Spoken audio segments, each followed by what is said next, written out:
नमस्कार, आप सबको मेरा प्रणाम। दृष्टिकोण आईएएस में आपका स्वागत है। इस क्लास में हम लोग आज के सभी महत्वपूर्ण करंट अफेयर पर चर्चा करेंगे और उस पर प्रैक्टिस क्वेश्चंस भी देखेंगे। इसका जो पीडीएफ होगा उसे आप टेलीग्राम चैनल से डाउनलोड कर सकते हैं। टेलीग्राम चैनल का लिंक जो है डिस्क्रिप्शन में दे दिया गया है। चलिए तो आज का जो हेडलाइंस है उसे एक बार देख लेते हैं। पहला जो है, आंध्र प्रदेश ने रथ सप्तमी को राजकीय उत्सव घोषित किया है। नेक्स्ट है, उत्तराखंड में 38वें नेशनल खेलों का टॉर्च प्रोसेसन उत्सव जो है वहां पे मनाया गया है। थर्ड है, इंडियन डीप ओशियन मिशन को हाइड्रोथर्मल वेंट मिला है, एक बड़ी सफलता मिली है इंडियन का जो डीप ओशियन मिशन था। नेक्स्ट है, इंडिया ने इंडियन सोलर सेल्स को यूज करने के लिए जून 2026 तक का एक लक्ष्य दिया, एक लास्ट डेट दिया है। नेक्स्ट है, द एनएल्डिंग जज नाम का पुस्तक का विमोचन किया गया है। पाक नोबेलिस्ट वापसी सिधवा का निधन हो गया है। नेक्स्ट देखते हैं, नेक्स्ट है ओसामा सुजुकी, जो सुजुकी मोटर्स के सीईओ थे, इनका निधन हो चुका है। आईजीएनसीए ने यूनेस्को के साथ समझौता किया है। नेपाल में बलून फेस्टिवल आयोजित किया गया। और लास्ट है, यूनिसेफ ने वेस्ट बंगाल गवर्नमेंट के साथ समझौता किया, किसके लिए? जुवेनाइल डायबिटीज ट्रीटमेंट के लिए। ठीक है, तो ये 10 महत्वपूर्ण न्यूज है, इसके बारे में हम लोग देखते हैं। पहला जो प्रश्न है, हाल ही में किस राज्य सरकार ने रथ सप्तमी को राजकीय उत्सव के रूप में मान्यता दी है? ठीक है, तो रथ सप्तमी को जो मान्यता दिया गया है, जानते ही हैं किसने मान्यता दिया है? तो आंध्र प्रदेश गवर्नमेंट ने। ठीक है, ठीक है, आंध्र प्रदेश सरकार ने जो है रथ सप्तमी को राजकीय उत्सव के रूप में मान्यता दिया है, आंध्र प्रदेश ने। ठीक है, आंध्र प्रदेश का जो सीएम है वो कौन है? आंध्र प्रदेश के सीएम चंद्रबाबू नायडू। चंद्रबाबू नायडू। पवन कल्याण क्या है? डिप्टी सीएम है। ठीक है, पवन कल्याण डिप्टी सीएम है, चंद्रबाबू नायडू पीएम, ये सीएम है। ठीक है, रथ सप्तमी जो है फेस्टिवल, ये सूर्य नारायण मंदिर है वहां का, श्रीकाकुलम में, वहां पे ये हर साल मनाया जाता है। सूर्य नारायण मंदिर है श्रीकाकुलम में। श्रीकाकुलम आंध्र प्रदेश का जगह है, वहीं पे सूर्य नारायण मंदिर है, वहीं पे ये रथ सप्तमी जो है हर साल आयोजित किया जाता है। अगले साल का जो रथ सप्तमी है वो 4 फरवरी 2025 को मनाया जाएगा। ठीक है, और ये मेनली भगवान सूर्य को ये समर्पित है। ये जो आयोजन किया जाता है रथ सप्तमी का, ये भगवान सूर्य को आयोजन ये समर्पित है। ठीक है, तो कहाँ की सरकार ने जो है मान्यता दिया है रथ सप्तमी को? आंध्र प्रदेश की सरकार ने। आंध्र प्रदेश के चीफ मिनिस्टर कौन है? Chandrababu Naidu. Deputy chief minister कौन है? पवन कल्याण। ठीक है, 4 फरवरी 2025 को जो है ये फेस्टिवल शुरू होगा, सूर्य नारायण मंदिर में शुरू होगा, और ये फेस्टिवल मेनली भगवान सूर्य को ही समर्पित है। ठीक है, आंध्र प्रदेश के बारे में इस साल भी न्यूज आया था कि जो एडीबी है, एशियन डेवलपमेंट बैंक, और वर्ल्ड बैंक, दोनों ने ही जो है आंध्र प्रदेश के अमरावती को डेवलप करने के लिए फंड दिया था। ठीक है, किसको डेवलप करने के लिए? अमरावती को जो है डेवलप करने के लिए फंड दिया था। अमरावती क्या है? तो वर्तमान में आंध्र प्रदेश का कैपिटल है। ठीक है, अभी 2024 तक जो है, 2 जून 2024 तक आंध्र प्रदेश का कैपिटल हैदराबाद था। ठीक है, अब पीडीएफ में आपको ये प्रश्न मिल जाएगा, लेकिन आपको नोट्स खुद बनाना पड़ेगा। तो इसलिए जब भी आप क्लास करें तो नोट्स जो है नोटबुक लेकर के ही बैठे और नोट्स साथ साथ ही बनाएंगे। ठीक है, तो थोड़ी सी और जानकारी लेते हैं। हैदराबाद जो था ये 2 जून 2024 तक जो है आंध्र प्रदेश और तेलंगाना की संयुक्त राजधानी थी। ठीक है, आंध्र प्रदेश और तेलंगाना की संयुक्त राजधानी थी, क्योंकि जब अलग हो रहा था 2 जून 2014 को, तो 10 साल के लिए जो है संयुक्त राजधानी के रूप में हैदराबाद को रखा गया। इसके बाद आंध्र प्रदेश को कहा गया कि आप अपना राजधानी एक सेलेक्ट कर लीजिए और इसको डेवलप कीजिए। तो आंध्र प्रदेश ने जो है अमरावती को सेलेक्ट किया है राजधानी के रूप में, और उसी के डेवलपमेंट के लिए जो एडीबी वर्ल्ड बैंक जो है फंड दे रहा है अमरावती के ये डेवलपमेंट के लिए। ठीक है, तो आप समझ गए होंगे हाल ही में रथ सप्तमी का किसको राजकीय उत्सव के रूप में मान्यता दिया है? आंध्र प्रदेश ने। ठीक है, चलिए नेक्स्ट क्वेश्चन की ओर हम लोग बढ़ते हैं। नेक्स्ट क्वेश्चन देखते हैं।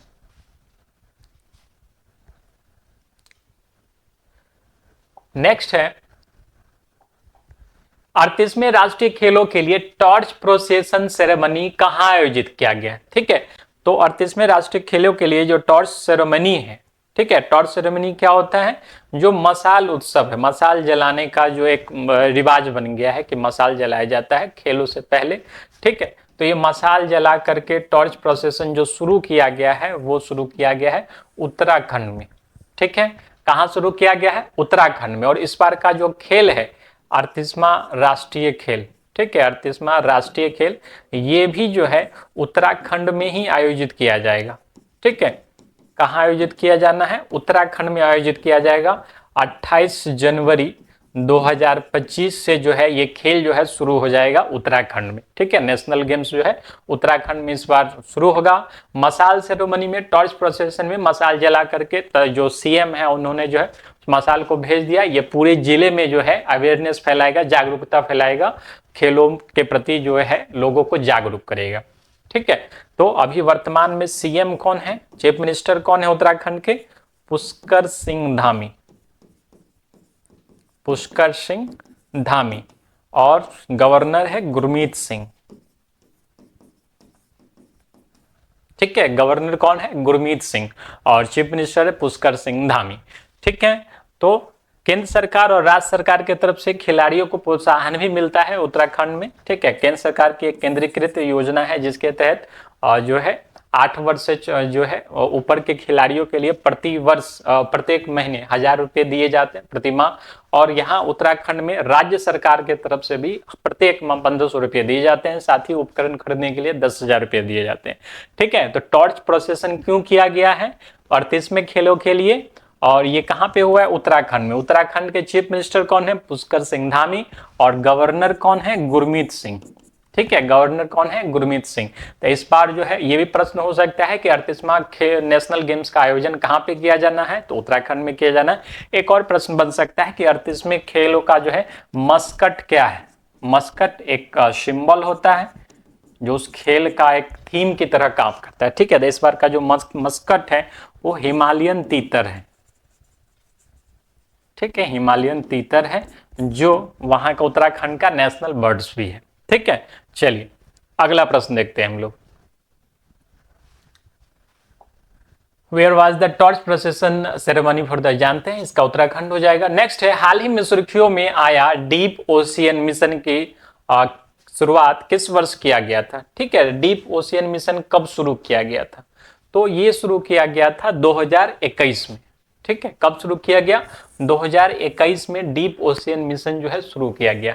डीप ओशियन का अर्थ क्या होता है, समुद्र में गहरे पानी तक। ठीक है, तो आखिर ये न्यूज में क्यों है, क्योंकि डीप ओशियन मिशन को एक बड़ी सफलता हाथ लगी है।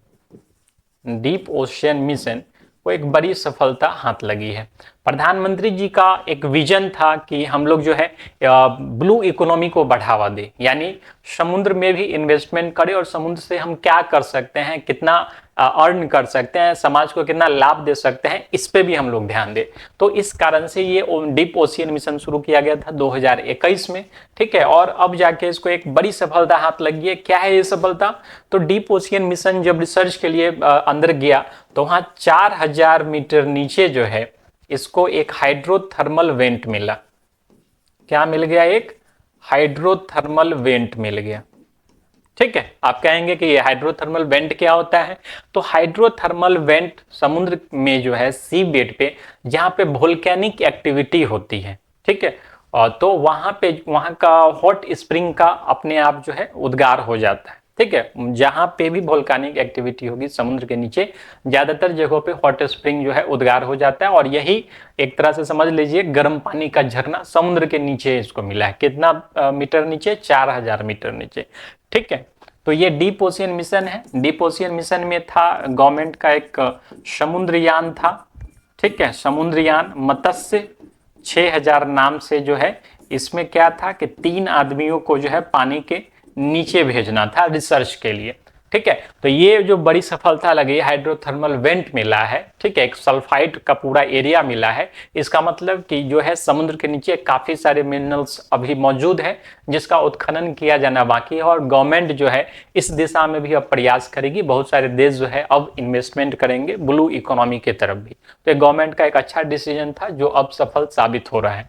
चलिए ठीक है, देखते हैं अगला। भारत सरकार ने सोलर पैनल निर्माता को भारत में बने सोलर सेल्स उपयोग करने की अंतिम समय सीमा कब दी है?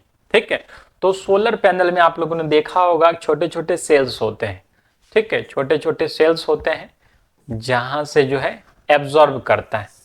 ठीक है, ये जो एब्जॉर्ब करता है, इस सेल्स को फोटोवोल्टिक सेल भी कहते हैं।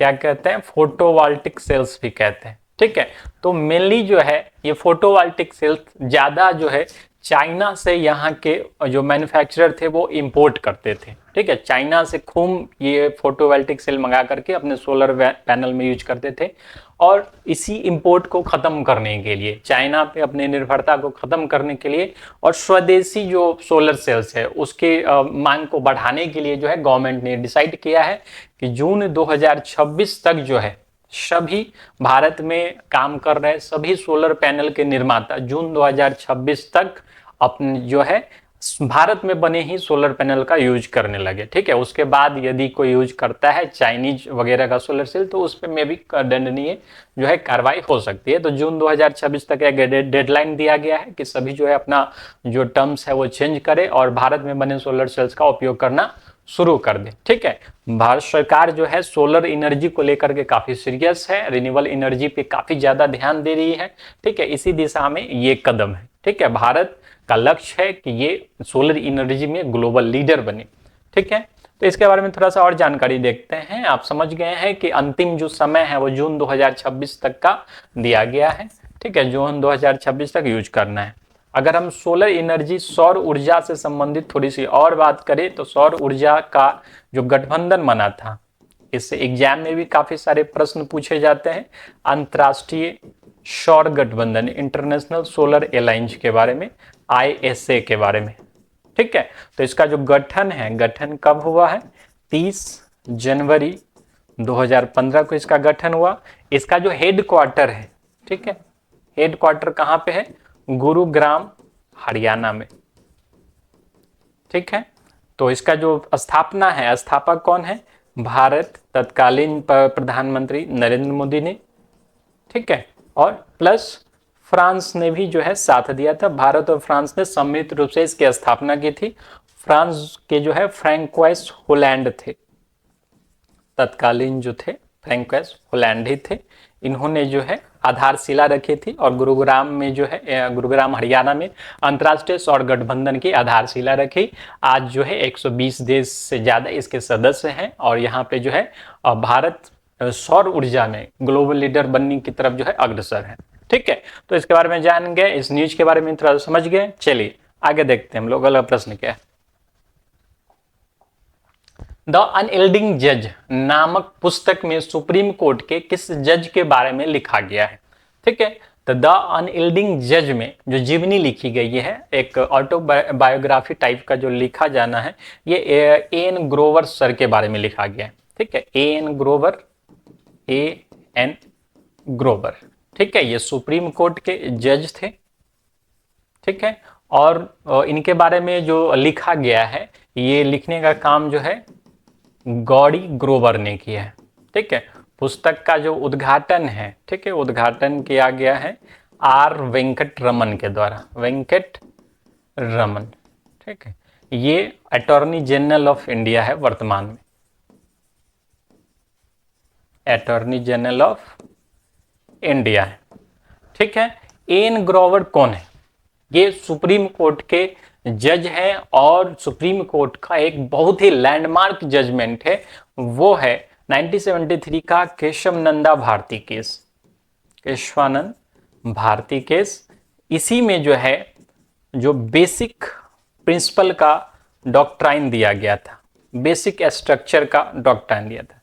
ठीक है, बेसिक स्ट्रक्चर का डॉक्ट्राइन दिया गया था कि प्रस्तावना में चेंज तो हो सकता है लेकिन जो संविधान का बेसिक स्ट्रक्चर है उसमें किसी प्रकार का कोई बदलाव नहीं किया सकता। ये जो डिसीजन देने वाली जो बेंच थी वो 13 जजों की बेंच में जो है इसमें एन ग्रोवर साहब भी शामिल थे।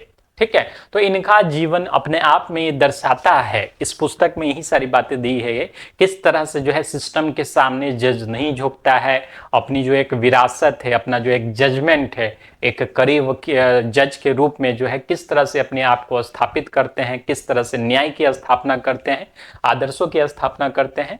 तो एन ग्रोवर सर के लिगेसी के बारे में दिया गया है कि उन्होंने जो है किस तरह से न्याय को कायम रखा, और सबसे इंपॉर्टेंट रोल इनका केशव नंदा भारती केस में देखा गया है, जिसमें बेसिक स्ट्रक्चर का सिद्धांत दिया गया। ठीक है, और इसके बाद हम लोग जानते हैं प्रस्तावना वगैरह में जो है एक बार अभी तक संशोधन हो चुका है। समाजवादी, धर्मनिरपेक्ष जो है, अखंडता, ये सब शब्द जो है जोड़े गए थे। ठीक है, तो ये इसका उद्घाटन किसने किया है? आर वेंकट रमन ने। अटॉर्नी जनरल ऑफ इंडिया है वर्तमान में। अटॉर्नी जनरल का काम क्या होता है? तो भारत सरकार को रिप्रेजेंट करते हैं विभिन्न कोर्ट्स में। ठीक है, ज्यादातर सुप्रीम कोर्ट में जो है भारत सरकार के तरफ से एक वकील की तरह वहां पे उनका भारत सरकार का पक्ष पेश किया जाता है अटॉर्नी जनरल की तरफ से। ठीक है, तो अभी वर्तमान में ये आर वेंकट रमन है, और ए एन ग्रोवर के बारे में इस बुक में लिखा गया है, द अनयील्डिंग जज के बारे में। ठीक है, चलिए अगला देखते हैं हम लोग। प्रसिद्ध पुस्तक पार्टीशन ऑफ इंडिया किसने लिखी है? ठीक है, प्रसिद्ध पुस्तक पार्टीशन ऑफ इंडिया एक फेमस किताब थी जो भारत के पार्टीशन की कहानी पे निर्भर थी, कंप्लीटली बेस्ड थी। ये लिखा गया है वापसी सिधवा के द्वारा। ठीक है, वापसी सिधवा क्या थी? एक पाकिस्तानी नॉवेलिस्ट थी। ठीक है, एक पाकिस्तानी नॉवेलिस्ट थी, पाकिस्तानी नॉवेलिस्ट थी। ठीक है, इनका जो 2 बुक है, एक है ये partition of India, partition of India, और दूसरा द आइस कैंडी। ठीक है, इस नाम से इनका नॉवेल था। ठीक है, तो एक सुप्रसिद्ध नॉवेलिस्ट रही, इन्होंने कई सारे नॉवेल्स लिखी, जिसमें से भारत के संदर्भ में द पार्टीशन ऑफ इंडिया जो है काफ़ी फेमस हुई। और ये जो नॉवेल है द आइस कैंडी, इस पर काफ़ी कैनेडियन वगैरह में, कनाडा वगैरह में मूवीज वगैरह भी बनी हुई है। तो एक सुप्रसिद्ध नॉवेलिस्ट थी जिनका निधन जो है हाल ही में हुआ है। ठीक है, इसलिए ये न्यूज में है। तो पार्टीशन ऑफ इंडिया को याद रखिएगा, द पार्टीशन ऑफ इंडिया लिखने वाली वापसी सिधवा है। ठीक है, चलिए अगला न्यूज देखते हैं। ठीक है, who wrote the famous book partition of India, वापसी सिधवा हो जाएगा इसका। चलिए, ओसामा सुजुकी, जिन्हें भारत ने ऑटोमोबाइल इंडस्ट्री को खड़ा करने का श्रेय प्राप्त है, किस देश के हैं? ठीक है, नाम से ही स्पष्ट है, 2 जगह कंफ्यूजन हो सकती है, या तो जापानीज होगा या तो चाइनीज होगा। ठीक है, ओसामा सुजुकी जो है ये जापान के थे। ठीक है, ये जापान के थे, लेकिन भारत में इनको क्यों याद किया जा रहा है? क्योंकि भारत में इन्होंने ऑटोमोबाइल सेक्टर को खड़ा किया, ऑटोमोबाइल सेक्टर को जो है खड़ा किया। एक समय था 1981 का जो दौर था, जिस टाइम में हमारी इकोनॉमी, अर्थव्यवस्था जो है क्लोज्ड थी, वैश्वीकरण उस टाइम में नहीं हुआ था। वैसे समय में जो है कोई भी देश, कोई भी बड़ी कंपनी जो है भारत नहीं आना चाहती थी, टाई अप नहीं करना चाहती थी। और वैसे समय में सुजुकी कंपनी, ठीक है, ओसामा सुजुकी जो है, ओसामा सुजुकी, ये सुजुकी कंपनी के, सुजुकी जो गाड़ियां चलती है, मोटर कार्स बनाती है, बाइक्स बनाती है, उसके सीईओ थे। ठीक है, 1978 से लेकर के 2024 तक जो है ये सीईओ रहे, 2021 तक सीईओ रहे, और 2021 के बाद जो है ये एडवाइजर के तौर पे काम कर रहे थे सुजुकी कंपनी में। 1981 में जो है मारुति कंपनी के साथ जो है, भारत की मारुति कंपनी, मारुति के साथ जो है टाई अप किया सुजुकी कंपनी ने।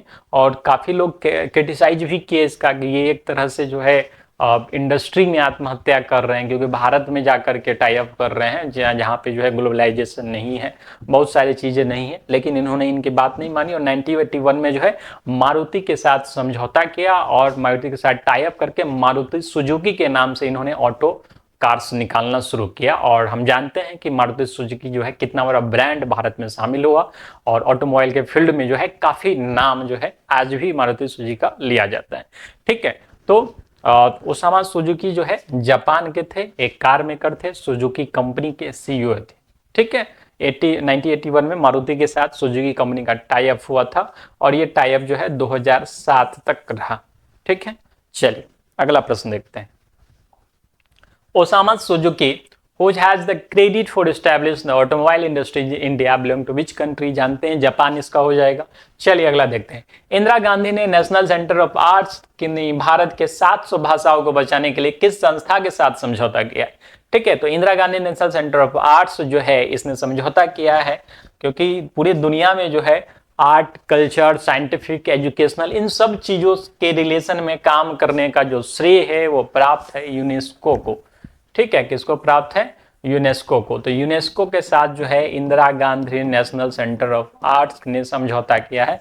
क्यों समझौता किया है? क्योंकि 700 भाषाएं जो लुप्त प्राय हैं, लुप्त होने के कगार पे हैं, जो है इनको बचाए जा सके। ठीक है, यूनेस्को का क्या फुल फॉर्म होता है? United Nation of Educational, Scientific and Cultural Organization, और कल्चरल ऑर्गेनाइजेशन। ठीक है, 1945 में इसकी स्थापना हुई थी, और जो अभी हेड हैं ऑद्रे ऑजोले जो हैं इसके हेड हैं। ठीक है, तो यूनेस्को के साथ Indira Gandhi national centre of arts ने समझौता किया है, किसके लिए? 700 भाषाओं को बचाने के लिए। ठीक है, चलिए अगला देखते हैं। ठीक है, इसका क्या हो जाएगा? यूनेस्को हो जाएगा। नेक्स्ट देखते हैं, हाल ही में पोखरा में BYD बैलून फेस्टिवल किस देश में आयोजित किया है? ठीक है, तो आपको ये जानकारी रहनी चाहिए, जो पोखरा आखिर है कहाँ पे? तो पोखरा है नेपाल में। ठीक है, नेपाल में, और नेपाल में जो है ये बैलून फेस्टिवल मनाया गया। इसमें लगभग जो है 30 देशों से ज्यादा देशों के सब प्रतिनिधि सम्मिलित थे। 20 जो है काफी प्रोफेशनल पायलट्स जो है शामिल थे इसमें। ठीक है, तो जो अन्नपूर्णा, धौलागिरी आदि पहाड़ियां है उसका नज़ारा जो है इस बैलून फेस्टिवल में देखा जा सकता है। ठीक है, और काफ़ी सारे फ्लाइट्स भी बैलून के माध्यम से अरेंज की गई। ठीक है, तो मेनली ये क्यों किया गया था? क्योंकि पोखरा में जो है किसको बढ़ाना है? टूरिज्म को बढ़ाना है। ठीक है, पर्यटन को बढ़ाना है। और इसी साल जो है नेपाल ने क्या किया था? पोखरा को टूरिज्म कैपिटल घोषित किया था। ठीक है, किसका? टूरिज्म कैपिटल घोषित किया था। ठीक है, तो वहाँ के जो है टूरिज्म को बढ़ाने के लिए, क्योंकि टूरिज्म से रेवेन्यू भी आता है, तो टूरिज्म को बढ़ाने के लिए पोखरा को जो है काफ़ी डेवलप किया गया है। और वहीं पे जो है बैलून फेस्टिवल आयोजित किया गया, ताकि वहाँ पे जो है पूरा जो है लोग आए, अपना पर्यटन करें, बैलून फेस्टिवल सम्मिलित ले और उसका आनंद ले सके। ठीक है, चलिए अगला देखते हैं हम लोग। In which country was the BYD balloon festival organized in Pokhara recently? ठीक है, चलिए तो क्या हो जाएगा इसका? नेपाल। हाल ही में यूनिसेफ ने किस राज्य सरकार के साथ जुवेनाइल डायबिटीज उपचार के लिए समझौता किया है? ठीक है, तो यूनिसेफ ने जो समझौता किया है, ये समझौता किया है पश्चिम बंगाल सरकार के साथ। ठीक है, पश्चिम बंगाल सरकार के साथ। जानते हैं पश्चिम बंगाल में किसकी सरकार है? कौन है? CM ममता बनर्जी। ठीक है, United nation children emergency fund के द्वारा जो है समझौता किया गया। किसके लिए? क्योंकि छोटे छोटे बच्चों में आजकल जो है डायबिटीज देखा जा रहा है। ठीक है, डायबिटीज रोग देखा जा रहा है छोटे छोटे बच्चों में। ठीक है, तो ये वैसे गैर जो है नॉन कम्युनिकेबल डिजीज है। ठीक है, कम्युनिकेट ये नहीं करता है, नॉन कम्युनिकेबल डिजीज है, यानी फैलता नहीं है। ठीक है, क्यों होता है डायबिटीज रोग? क्योंकि इस टाइम में जो है पैनक्रियाज के सेल्स जो है खत्म होने लगते हैं। पैनक्रियाज के वो सेल्स खत्म होने लगते हैं जो इंसुलिन को ये देते हैं, इंसुलिन को रेगुलेट करते हैं, इंसुलिन का स्राव करते हैं। अब इंसुलिन नहीं होगा तो ब्लड शरीर में जो है क्या होगा? ब्लड में शुगर की लेवल बढ़ता जाएगा, क्योंकि शुगर लेवल कंट्रोल करने का काम इंसुलिन का होता है। अब ऐसे बच्चों में क्या होगा? अलग से बाहर से इंसुलिन का टीका लगवाना पड़ेगा। तो छोटे छोटे बच्चों में जो है डायबिटीज का प्रॉब्लम देखा गया है। इस कारण से यूनिसेफ, जो कि पूरी दुनिया में बच्चों के लिए ही काम करता है, उसने पश्चिम बंगाल सरकार के साथ ये समझौता किया है। ठीक है, और उसके लिए कई सारे प्रोग्राम्स भी चला रही है, कई सारे फंड्स भी दे रही है वेस्ट बंगाल गवर्नमेंट को। ठीक है, चलिए तो क्या हो जाएगा इसका? वेस्ट बंगाल हो जाएगा इसका आंसर। ठीक है, तो इसका जो PDF होगा वो आपके टेलीग्राम चैनल पे है, आप इसे डाउनलोड करें। और आई होप आप लोगों ने नोट्स बनाया होगा, नोट्स बना करके उसको रिवाइज करें और PDF डाउनलोड करके जो है क्वेश्चन का प्रैक्टिस करें। हमारे सभी बैचेज जो है 3 जनवरी से नए बैचेज शुरू हो चुके हैं। तो अगर आप इनरोल लेना चाहते हैं, इनरोल होना चाहते हैं, तो जल्दी से आप जो है नंबर्स दिए गए हैं डिस्क्रिप्शन में, उस पर कॉल करें और एडमिशन जल्द से जल्द ले लें। नेक्स्ट क्लास में हम लोग नेक्स्ट करंट अफेयर्स के साथ मिलेंगे, तब तक के लिए धन्यवाद।